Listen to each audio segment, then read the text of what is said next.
Okay, so I want to talk about Justice Clarence Thomas, who is, of course, a member of the Supreme Court in the United States of America, the good old US of A, and a clip from an interview that he gave at, I think, a kind of religious college in the United States, which Hemant Mehta had referred to in his blog, The Friendly Atheist. Lovely little name, that, isn't it? He knows his marketing. I'd probably call it something like, if it was me, The Abrasive Bastard or something like that, which is probably why Hemant Mehta is substantially more successful than I am.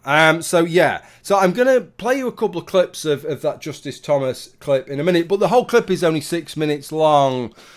So why not go and watch the whole thing? But I'll play you a couple of clips of it. But just before I do, let me just break with tradition and actually going on the lines with not being as successful as people like Hemant Mehta. Times are getting harder and harder on YouTube. I don't like to do this, but I'm going to mention it at the beginning of the video. I, of course, have a Patreon. It affords me the time to make these videos. If you enjoy my material and you don't already support my work, then it would be amazing if you could, in whatever capacity. I have a Patreon account, a Subscribe Star account, and a PayPal account for one-off or recurring payments. Okay, let's leave that at that and move on with the video. So what I'm going to do is let me play you maybe the two most pertinent points of what Clarence Thomas had to say, and then I'll give you my thoughts. Are there instances in which the judge's religious convictions should be taken into account when considering whether the judge is qualified? I thought we got away from religious tests. So, not really. Not only that, I don't think that I know a single judge who has allowed religion to interfere with their jobs. And just as an aside, I think it's really interesting that people in a profession where we all take an oath, that they would look at people who have strong faith as somehow not good people, when if you're an atheist, what does an oath mean? If you are a Christian and you believe in God, what does an oath mean? Mm-hmm. You know, do you say at the end of it, "So help me God"? Mm-hmm. And you have taken an oath to God. And as Mother Teresa said, it's between you and God. So there's so many different things that could be said with regard to that. He mentions the idea of good people. I think one thing that is important to bear in mind is that that's a little bit of a non sequitur anyway, because nobody's suggesting you have a conflict of interests is not to suggest that you are not a good person. In fact, the very reason you may have a conflict of interests is because you are a good person in many cases. And I think that when we're looking at the idea of a religious test, it's not as if Christians, it's really undermining Christians in US government in any shape or form. They do seem to be pretty well represented. He talks about atheists taking an oath. Exactly how many atheists have taken an oath? I think that kind of spells it out, really, doesn't it? They are magnificently underrepresented in US government, certainly in terms of being able to come out and say, well, yes, actually, I am an atheist. How many of his fellow members of the Supreme Court are atheists? How many members of either chamber of the US government are atheists, or at least openly atheists? It's a big fat fucking zero, isn't it? So I don't really think that is the main point of concern. And it brings me back as well, this idea that religious tests, oh my God, religious people might be being tested or asked about whether their religion conflicts with their ability to do the job. Something which I think maybe if it was a devout Muslim, he may have some concerns then. Suddenly the concerns that he doesn't have, maybe he would have if it was a religion that is not his own. But what really amuses me is that this is dressed up as some kind of attack on religion here. And I mean, it's the most absurd thing imaginable to suggest that. It's similar to the concern that I've heard with regard to, because this is something I've been discussing a lot recently, that the concern with trans women in women's sport is sexist. I mean, you could understand that if by removing trans women from women's sport, men were having a chance of taking their place, but that's not the case. You'd just be removing one woman and another woman would be winning in lieu of the woman who would have been winning. It's just replacing one woman with another woman, for crying out loud. And the same thing here. Even if you have these religious concerns, these religious questions, you're just going to be, at most, even if that makes an effect and it makes somebody not get that role, what it would mean is that one religious person will just be replaced with another religious person. Most likely one Christian will just be replaced with another Christian. All there is, as far as the eye can see, is just a string of fucking Christians, for crying out loud. So it's not as if it's like we're going to have these concerns and an atheist, a dreaded atheist, will take their place. Nothing could be more unlikely than that. Hell will freeze over before that happens, I'm quite certain, in the United States. So really, that seems like a little bit of scaremongering here. Even if you have these religious questions, it's only going to involve Christian against Christian, or most perhaps a Jewish person. But I wanted to give my thoughts on the whole concept of somebody's religious belief conflicting with the role they perform in public office. I think there is always the potential for that.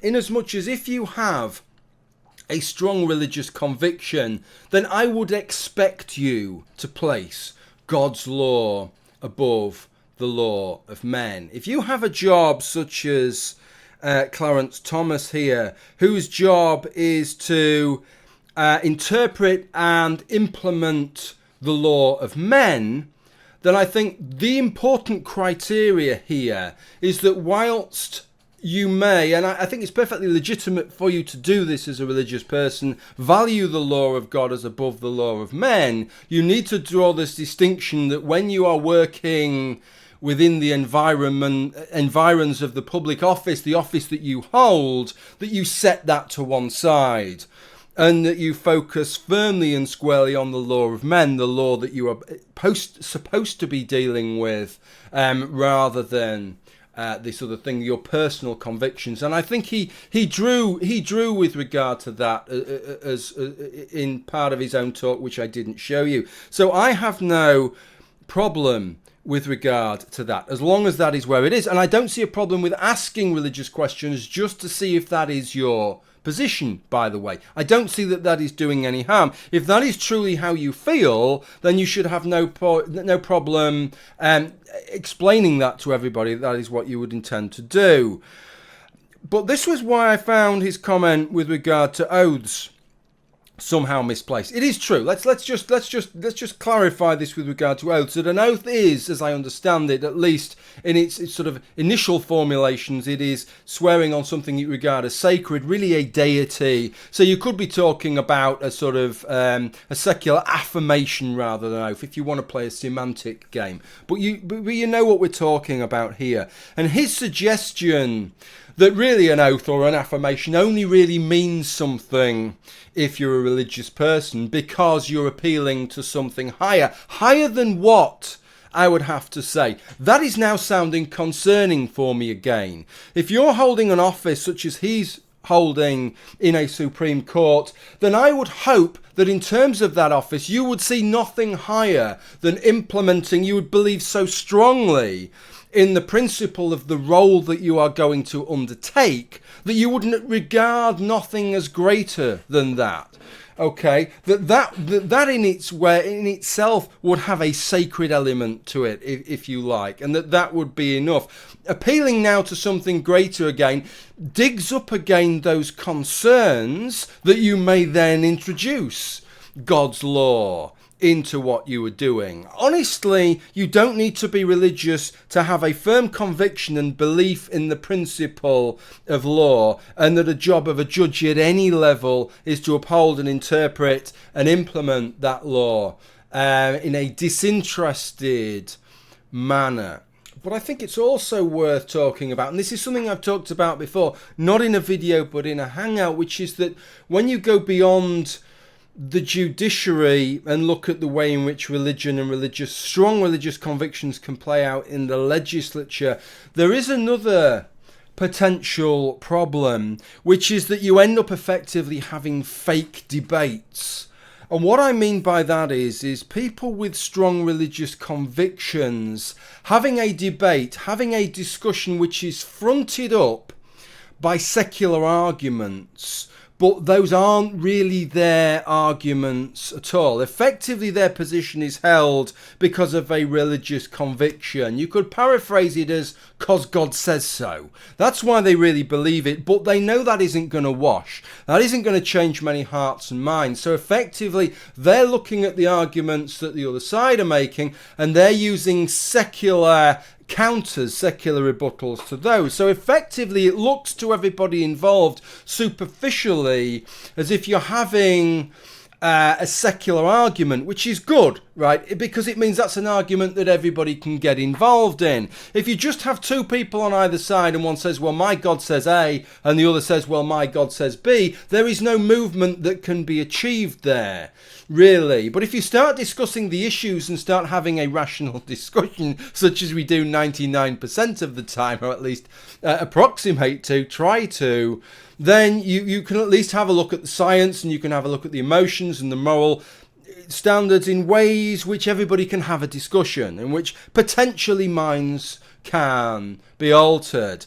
The problem is when that's effectively simply a superficial discussion for one side. And effectively what is happening is the religious person, and I think sometimes when you might be talking about things like gay rights, or when you're talking about abortion, a religious person can give arguments which are secular arguments against abortion, secular arguments against gay rights or homosexuality, that potentially a non-religious person who held the same viewpoint would make, right? So you'd think that these are the arguments that are the foundation stone of that person's belief. So you're having a genuine discussion, but they're not. Effectively, they are making the arguments that they hope will change your mind or undermine your position, but actually you cannot undermine their position, even if you flatten those arguments with a steamroller, because it's not those arguments upon which their position is based. And that is a concern of mine when you're dealing with very religious people in public office, is that they know that really it's not an argument that anybody else is going to buy for them just to sit there and cross their arms and say, well, yeah, my religion says that's wrong, and so it's wrong, and that's the end of it. Nobody's gonna, that's just not a starting point. So they don't even mention that. They put that to one side and have this secular sounding argument, but the problem is it's not a genuine argument that is being had. Now, quite where you go with those concerns, even if you accept them, I don't really know.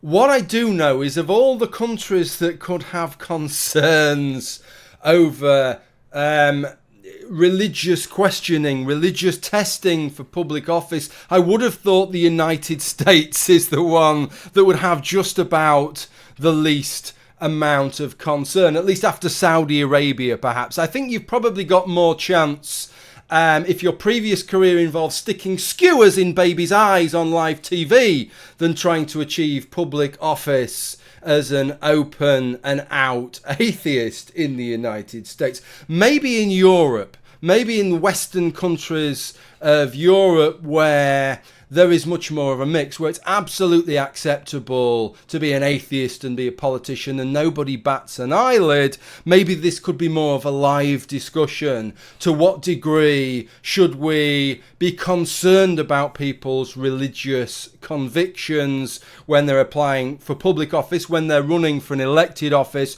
or when they're getting elected to a high position in the judiciary?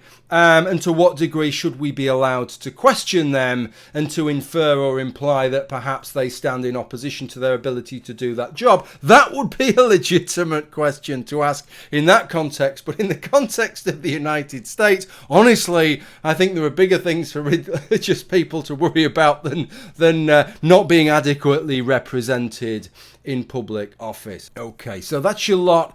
Interested to know what you think about that. I will leave you a link down below to Hemant Mehta's blog piece and also to the original. It's only 6 minute long clip of Clarence Thomas talking there, and also a link to the ways in which I fund this site, which I mentioned earlier on in the video, in case you feel so inclined.